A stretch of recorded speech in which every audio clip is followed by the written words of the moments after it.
What if you were summoned to a magical world, not as a chosen hero, but as a creator? A sorcerer, armed with a magical instrument tasked with bringing the entire Disney universe to life, and then protecting it.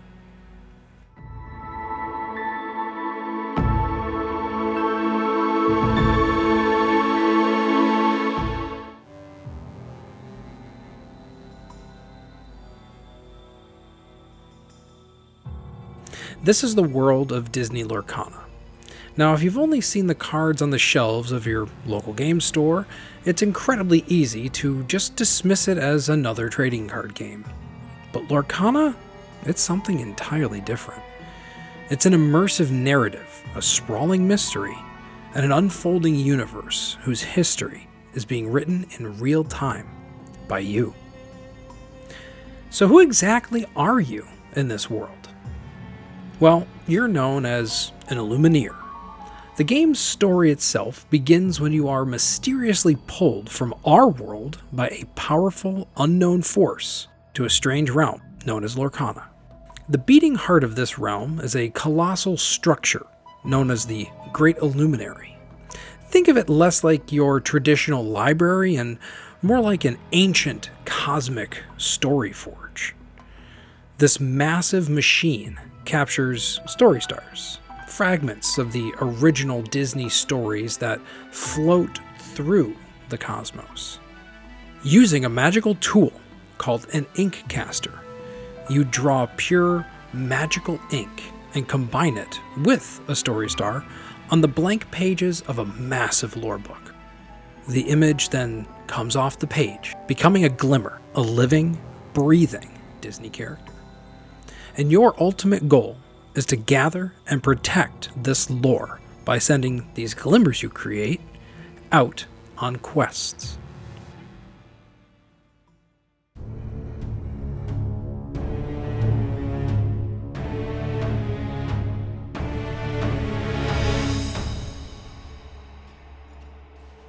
The moment you arrive, you realize something is terribly wrong. You are entirely alone, and the Great Illuminary is seemingly abandoned. Ages ago, this magnificent forge was built by an enigmatic figure known only in the lore as the Curator, alongside a group of apprentices called the original Illumineers. They filled these golden halls with thousands of glimmers and safeguarded the realm's lore. Then, without any warning or explanation, they vanished. You are now stepping into this magical foundry, centuries after its creators left, where magic brooms sweep empty corridors, repeating the same tasks for masters who are never to return. The machines are dormant, the inkways are dry, and the story stars are fading. The only reason you are here is because a new, unidentified greater power deep within the bowels of the Illuminary has suddenly awakened and cast out a desperate cry for help. This leaves us with the central unsolved mystery of the Lorcana universe. What exactly happened to the Curator? Did they flee a looming threat, or were they erased? More importantly, if the Curator is gone, then who or what summoned you here?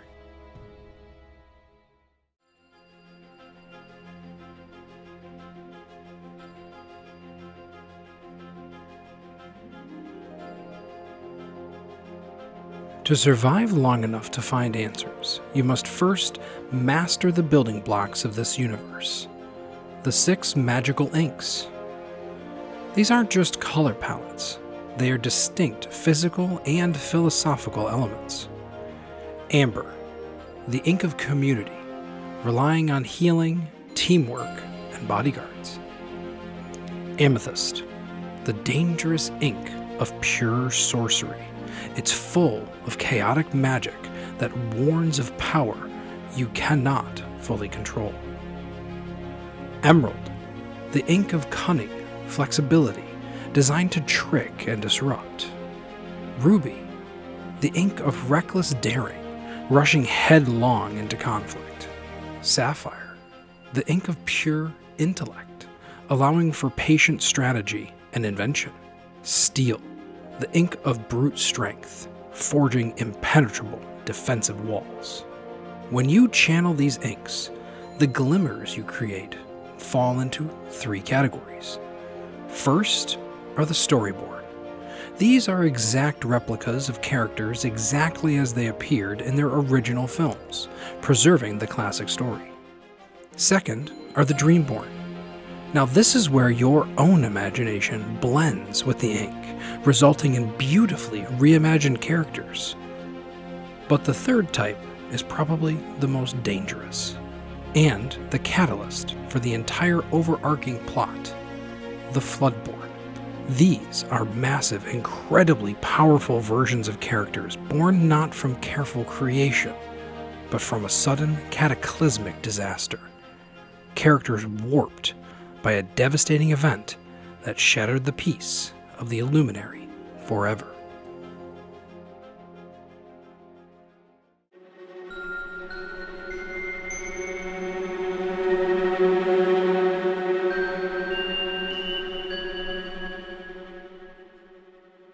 That cataclysm kicks off the first major narrative arc of Lorcana, known as the Corruption.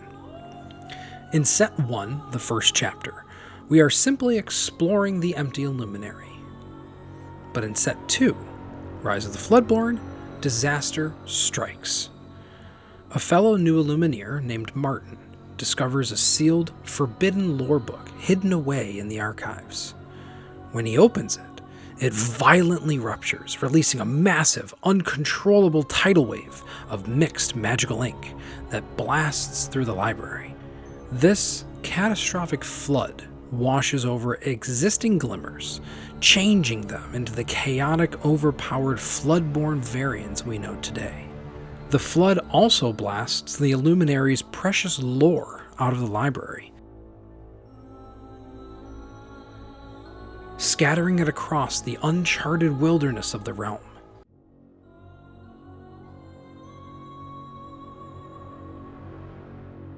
To recover it, we leave the safety of the forge and explore dangerous new locations, from the Pride Lands to the Queen's Castle, kicking off the third set into the Inklands.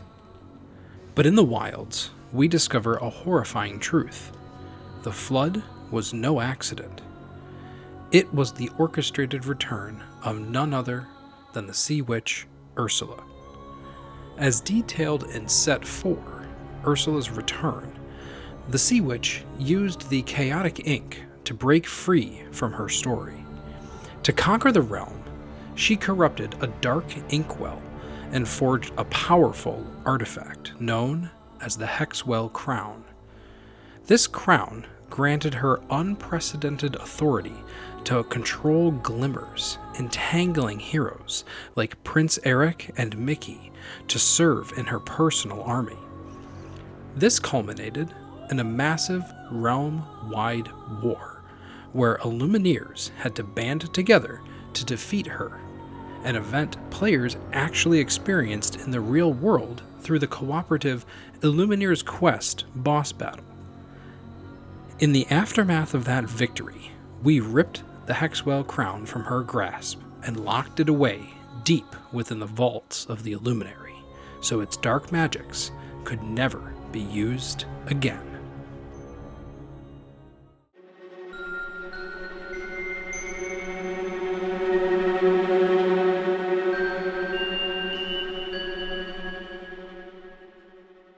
Following the war, the realm threw a massive festival in Set 5, Shimmering Skies, to celebrate Ursula's defeat. Characters engaged in games and festivities, but it was all really a distraction.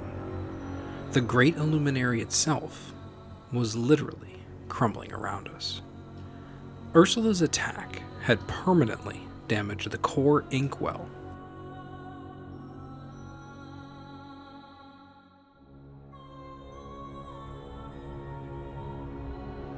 Desperate for a solution, we set sail across the pirate-infested waters in Set 6, the Azurite Sea.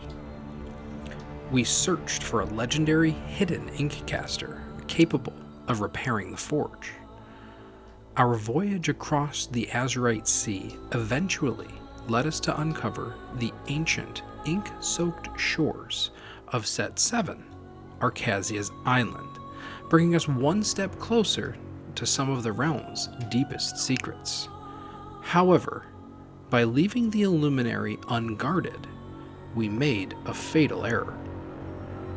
A new, far more calculating villain stepped into the void, Jafar.